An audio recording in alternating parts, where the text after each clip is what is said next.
Welcome back, everybody, to Movies with Doug. I am with AJ here today. AJ, excited to have you on here. Obviously, we do the MMA podcast together, but you being a massive fan of the Dune franchise, it was time to bring you on and for us to discuss Dune 2. So, Now, let's start off by saying, may they knife, chip, and shatter. made an Obviously, shadow. AJ, this is a movie you've been talking about for a long time. Let's start off right away. How did you feel about the movie when you left the theater? So, I've only had two other experiences coming out of the theater when I had the feeling when I left Dune 2. One was Empire Strikes Back when I was a kid, because it was at the time the last time we're ever going to see a Star Wars movie. My family grew up in Star Wars. My dad was a huge Star Wars fan, really got me into it. We all went as like a family. The hype around then, back in 2005, was just massive. Even though I was young, I was a child then. Watching that was quite something. Yeah. The only other time since that was Blade Runner 2049. As you probably and as you know, how much I talk to death about that film and how great that was. That was a pleasant surprise for me because I never watched Blade Runner a lot growing up. I kind of heard about it. I watched it I think a week before the movie came out, and I was like, I went there with my mom just to kind of just see what it was like, and blew me away just how Villeneuve managed to follow up an all-time classic with arguably a sequel, probably better in some ways, just literally just amazing. And that kind of brings to Dune too, because there was a lot of hype surrounding it beforehand, but even before all of the early reviews sent it into that absolute stratosphere, like there was a lot of hype for it beforehand. I was looking forward to it. I didn't watch Dune Part 1 when it first came out. I watched it a year later, fell in love with it right away, wouldn't stop talking about it. The poor people who watch our MMA podcast probably get annoyed to death about how much I talk about it. So my expectations were very high. Yes. The way I walked out of it, and I thought, and the first thing that came to mind was I wasn't hyped enough, because that's how good it was. Yeah. Like that was and I hate saying this. I hate saying, "Oh, it's on this all-timer," because it's only been like a few days, but that is a once in a generation experience watching a movie like that in the cinema. Like, and it's something in which you touched upon, the first real epic movie that felt like an actual epic story in a very, very long time. And that's always something that's going to stick with me, because just wow.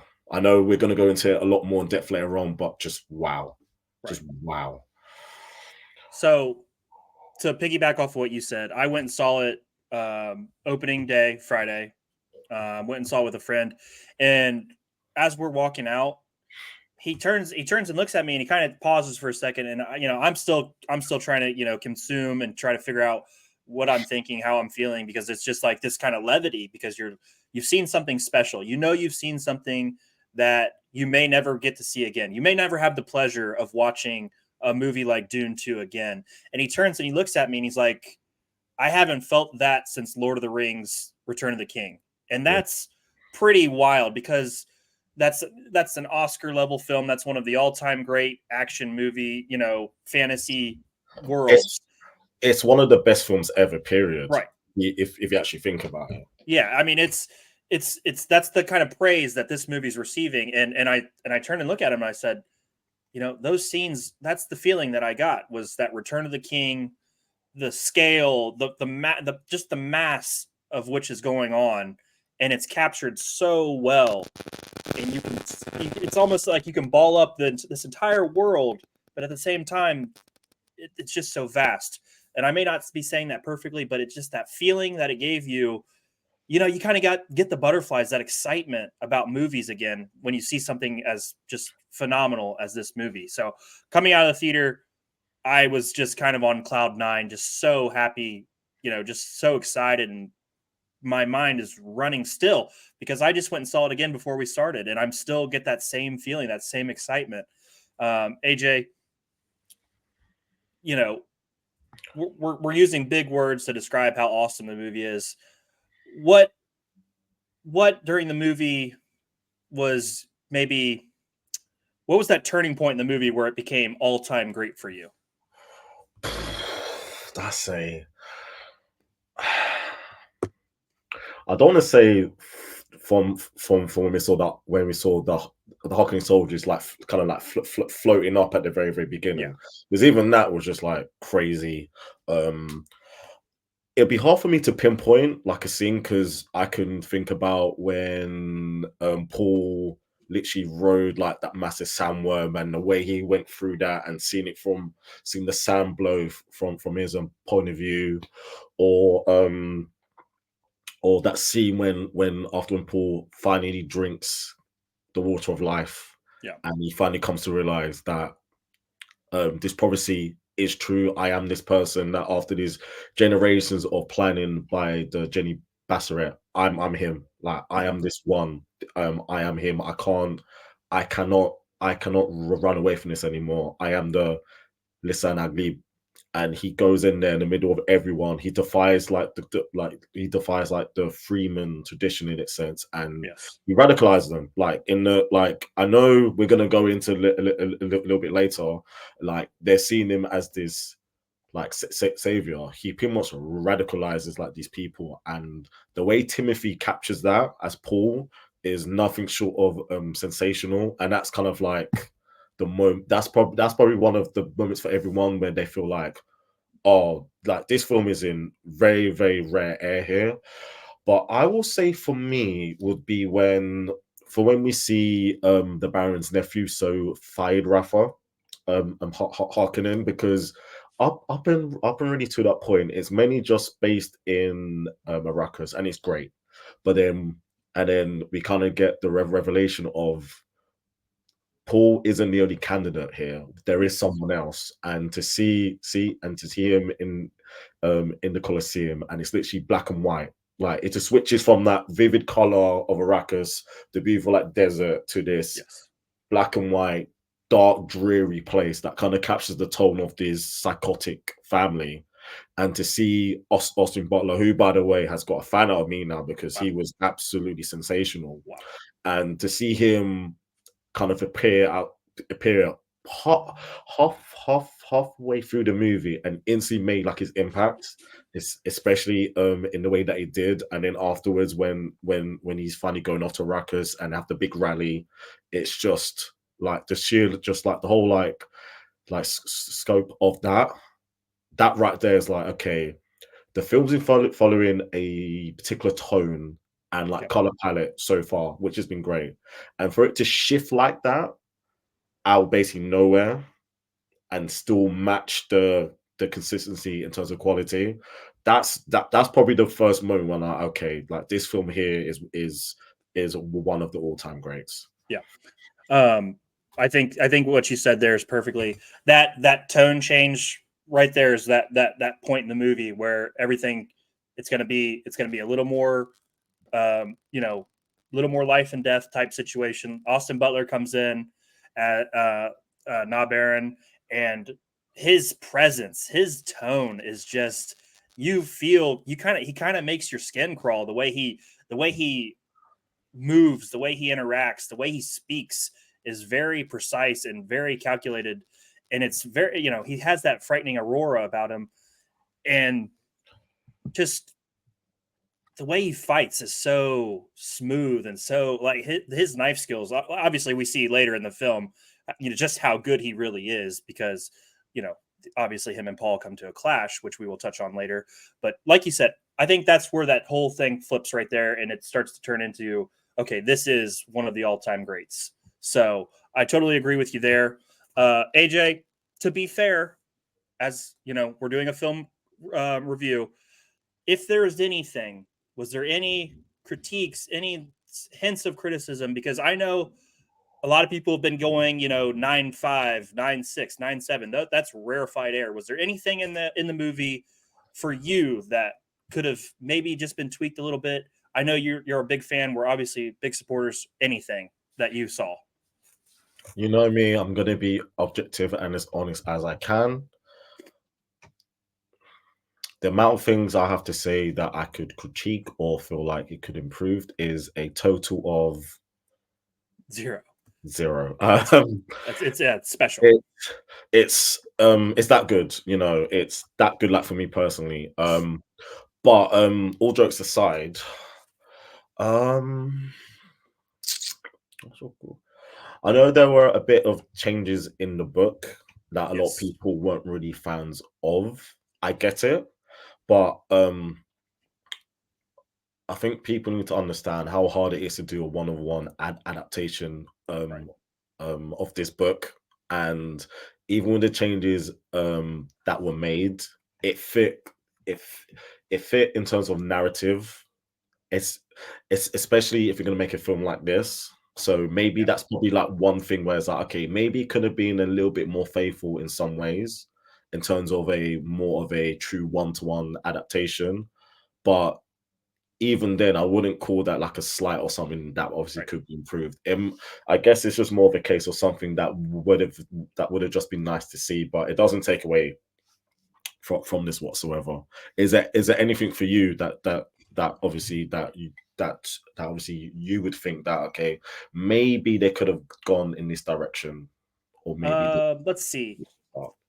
I don't. Nothing that comes to mind is glaring or anything like you know, as somebody who hasn't finished the books, I can't go into the details of what was, left out or what was changed. I know, and his name's drawing a blank to me. But Denis said it was really difficult for him to leave out the. He's the advisor for Leto. Oh, Henderson's role. Yes, Mm, it was. He said it was very difficult leaving him out of the film.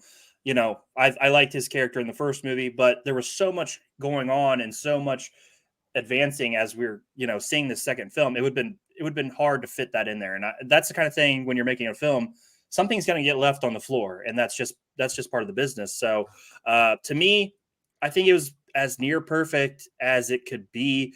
Uh, maybe maybe a little bit longer of a fight at the end between Austin Butler and Timothy Chalamet, just a little bit more because I loved it so much. I thought their hand to hand was so crisp and so smooth. I would have just maybe liked to see a little bit more, but that's like the most nitpicking thing you can possibly come up with. I, and if they gave Gurney, if they would have let Gurney, maybe kill Batista a little bit in a little bit stronger way, but those are such small things. That's two mm.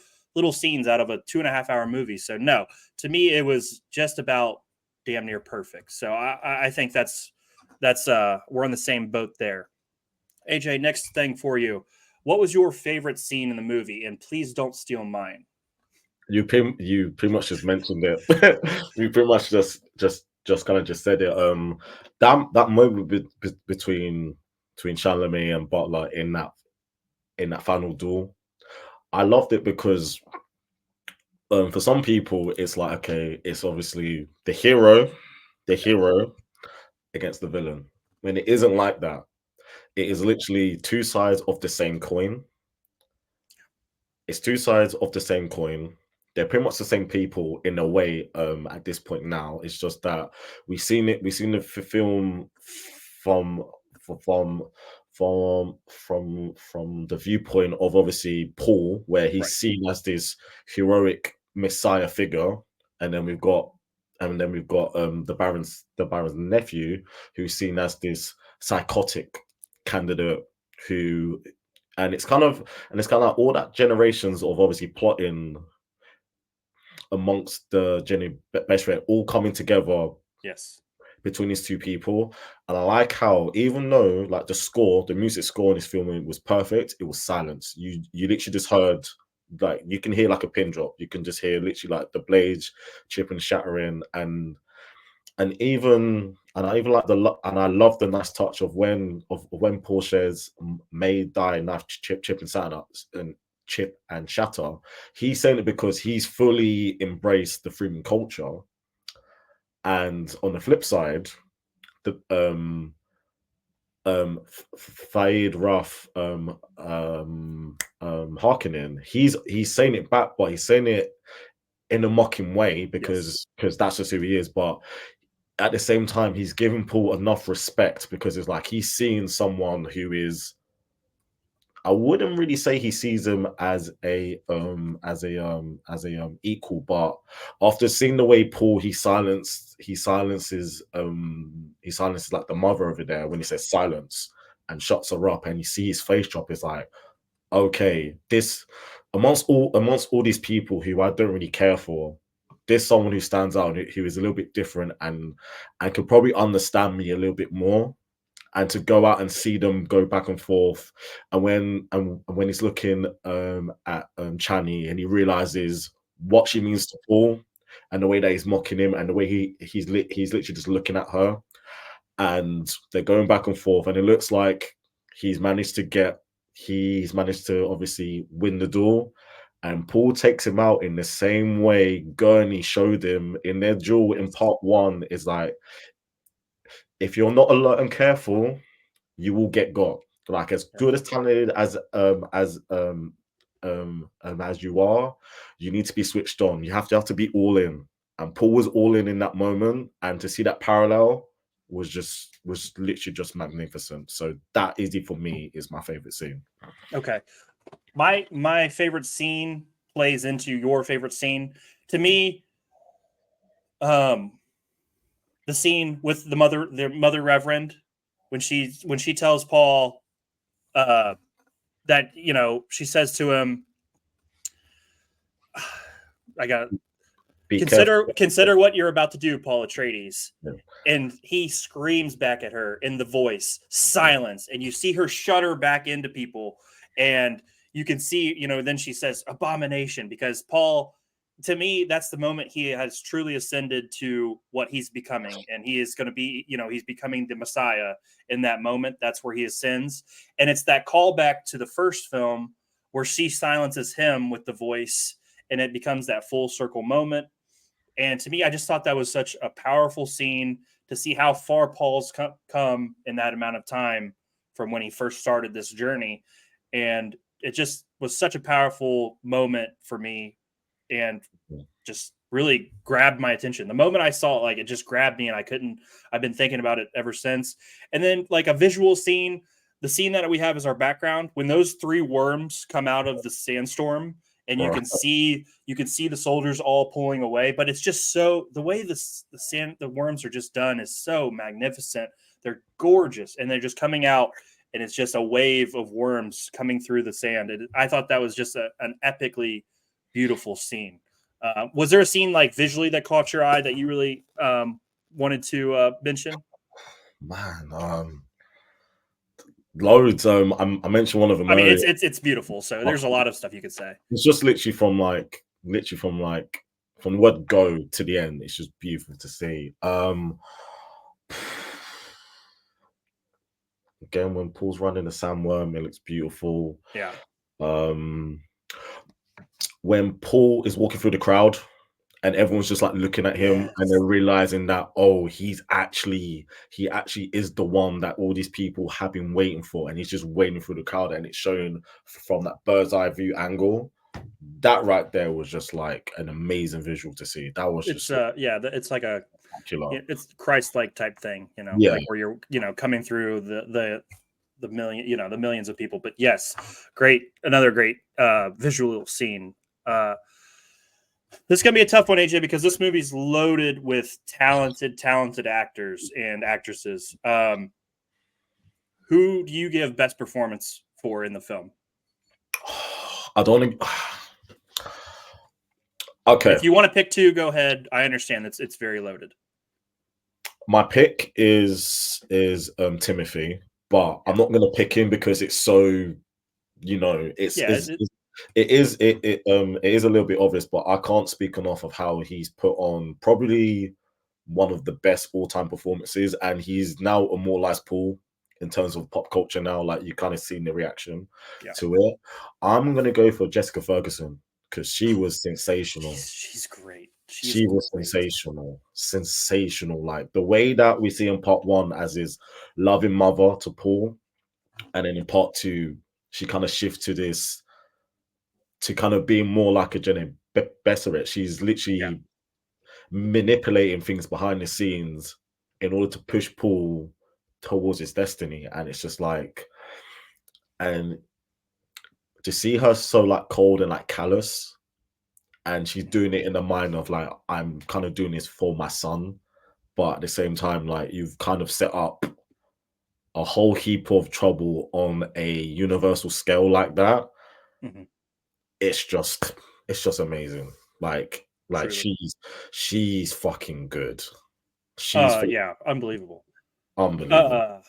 Uh, yeah, I'm glad you gave her some props because, dude, she played that so well, And and she you turned can it see down.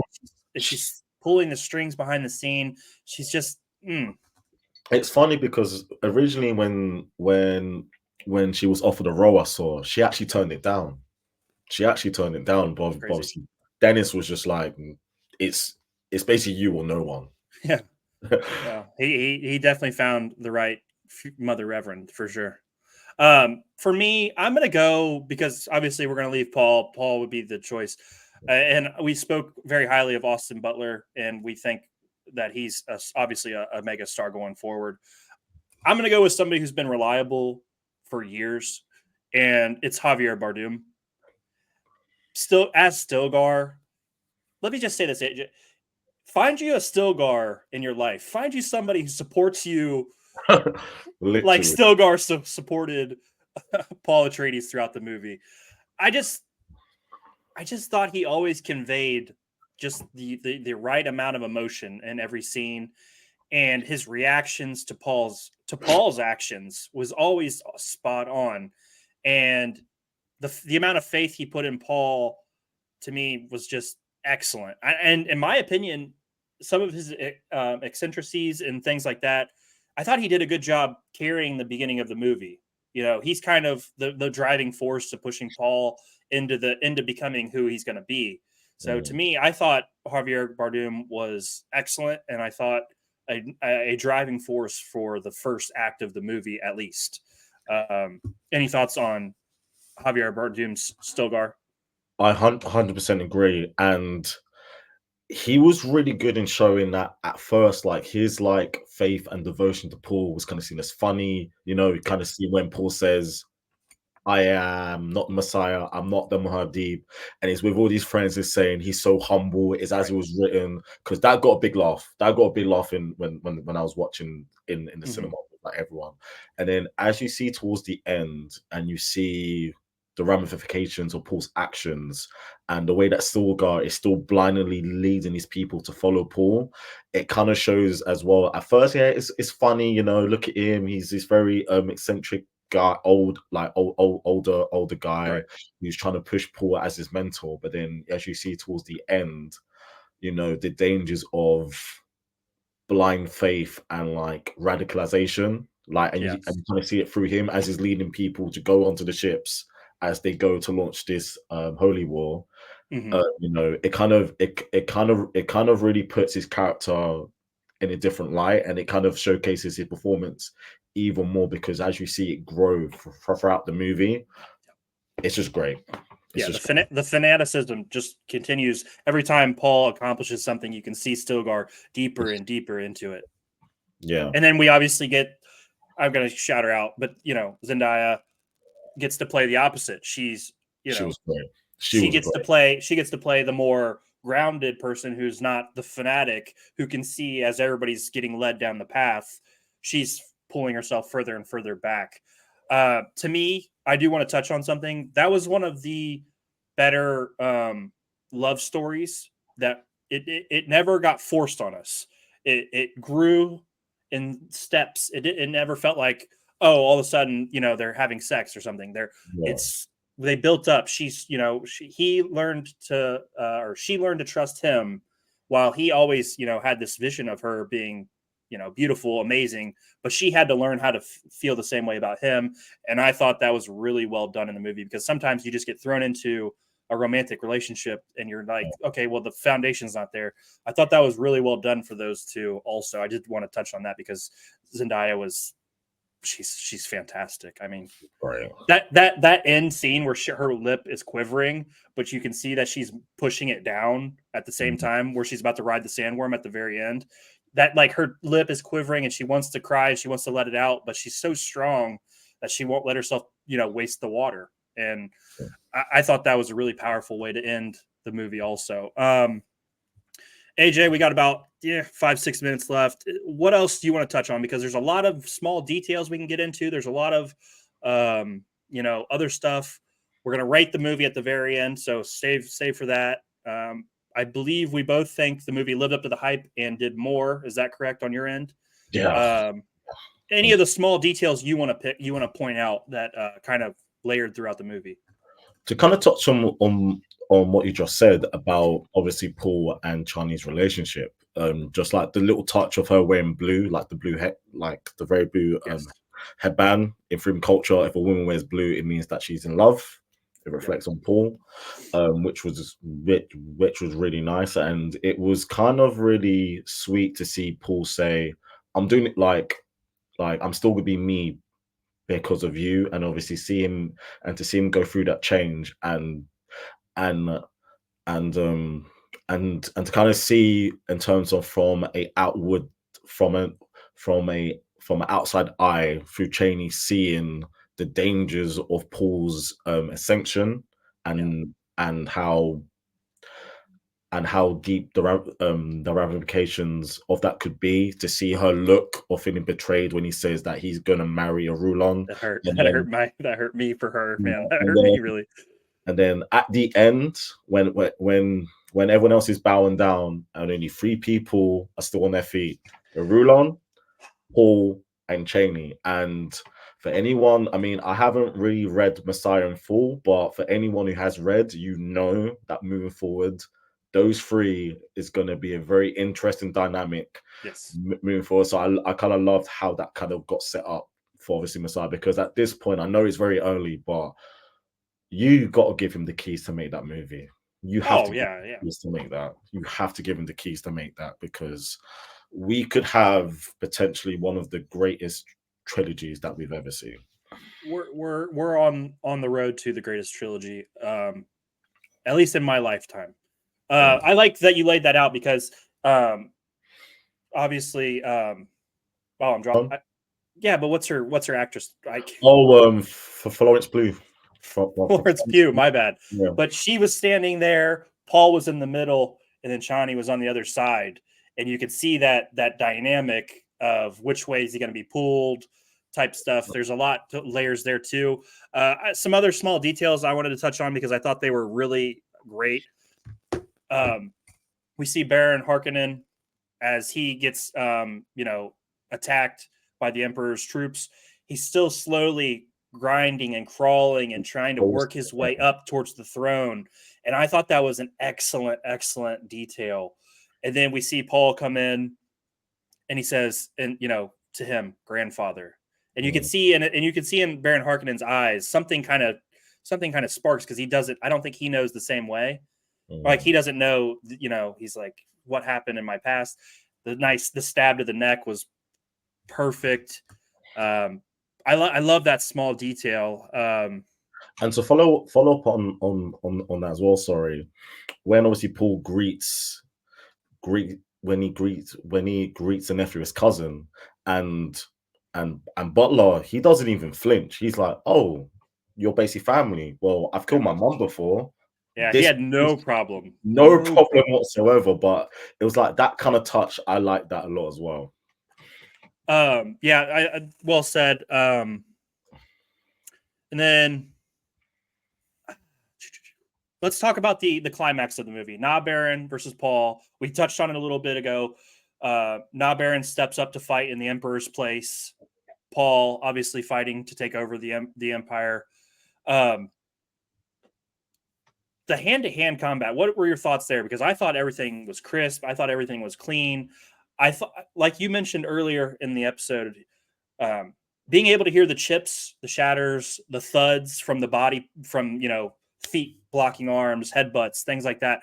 I thought that whole scene was just really well done, and I still like the fact that Gurney, you know, he still he still has so much honor, and I always I just appreciate him being there and looking over Paul even to this day. Him and Stilgar kind of seem like those like uncles type thing. But what's tell me more about that scene because I thought we covered it a little bit, but a little more in depth. What were your final thoughts on the end of the ending climax there? It was a perfect mix of intensity and like heartfelt emotion because you can tell both guys are locked in. Both guys have it literally has the fate of the universe Hmm. on the line. Um and Paul's doing it because he wants to go and fulfill the prophecy. Well, not really a case of wants to fulfill the prophecy. He feels that he has to. He feels that this is his step. And this is his calling. And he's playing against someone who's more on the other side of the coin, but he's just doing it because he literally just enjoys the violence. He just literally just enjoys the violence, and he wants to effectively eventually become emperor like himself because his uncle promised him, if Yeah, you do this promise. for Yeah, me, I will go and make you emperor. And then obviously the General Bashrik can go, well, maybe he's probably the Muad'Dib. He's probably the one. right. So obviously them two are going at it. And then when you see that obviously Paul losing losing, he's probably on his way to getting killed. You see Cheney's reaction, and you Mhm. see how like she's trying to hold it in, but like she just can't Yeah, help herself. And then everyone else is around, and their just eyes are just fixed on these people. You got obviously still going, and you're just like, nope. Everyone just has to yeah, wait until this plays out, and then Paul eventually takes him out. And I love how again there's literally no music; you can just hear every sound. And then when he does win, there's just silence. There's just a little bit of shock of like, we've witnessed a life altering moment for everybody. Like it doesn't just affect what's happening in this room or on the rest of Arrakis. Every living person in the universe is going to be affected by this moving forward. And obviously, Stilgar goes Lisanagib, and he does it to kind of break the tension and to kind of like motivate people on Team yes, Paul.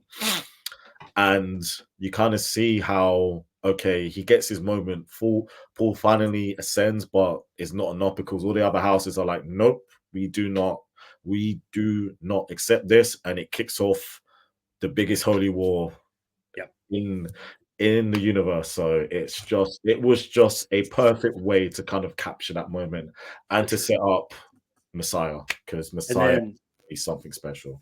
we hear Lady Jessica speaking with the Reverend Mother telepathically, which is they have that she bet on the wrong horse, but then she comes back and says there are no she says we're not there's the ending just pulls everything so perfectly together and puts us into the next spot.